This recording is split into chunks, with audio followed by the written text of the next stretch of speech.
અખાત્રીજને બધાને હાર્દિક શુભકામનાઓ। Hi guys, જય દ્વારકાધીશ। આજ તો સવારમાં મમ્મીએ મને માળિયા ઉપર ચડાવી દીધી હતી। બધા વાસણો મૂકવાના હતા અને સાફ સફાઈ કરવાની હતી, એટલે તો આપણે સાફ સફાઈ ઘરની કરીને અને પછી નીકળી ગયા હતા। આજે જવાનું હતું બારે, અને બહાર ક્યાં તો કડા જવાનું હતું સધીમાના દર્શન કરવા માટે, અને સધીમાના દર્શન કર્યા।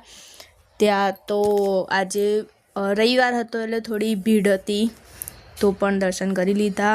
અને દર્શન કર્યા બાદ પછી નીકળી ગયા હતા ઘરે આવવા માટે। અને ઘરે આવ્યા બાદ મમ્મીએ બનાવ્યા હતા પૌવા, સાદો અને સિમ્પલ ખોરાક, કેમ કે બધાની બહુ ઈચ્છા નહોતી ખાવાની એટલે। અને ખાઈ લીધા બાદ આજે હતી બીજ, તો બીજના દર્શન કર્યા।